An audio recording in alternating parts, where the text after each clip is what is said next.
Exercise 8. If 5 minus 10x is 3, what is the value of 1 minus 2x? Here, there are two ways to do that.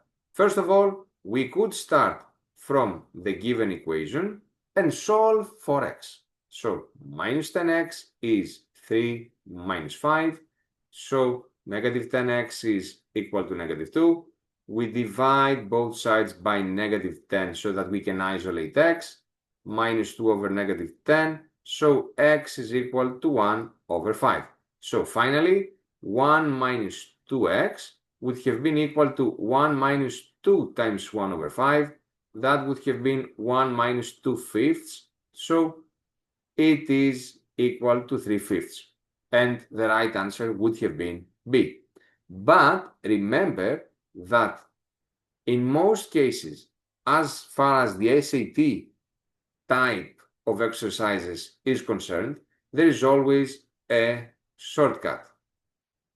Look at the given equation. 5 minus 10x is 3. If you look closer on the left side, you will see that 5 and negative 10 have something in common. That is 5. Now, if I take out 5 as my common factor, I would be left inside the bracket with 1 minus 2x equals 3.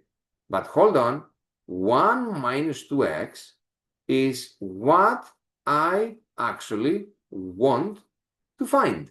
So this means that I can go and find the expression 1 minus 2x, which is basically what I wanted from the beginning, without the need of calculating x itself.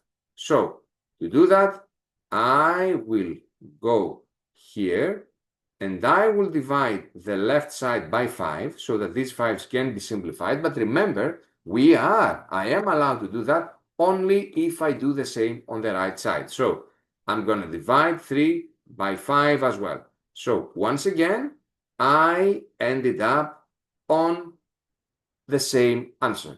1 minus 2x equals 3 over 5.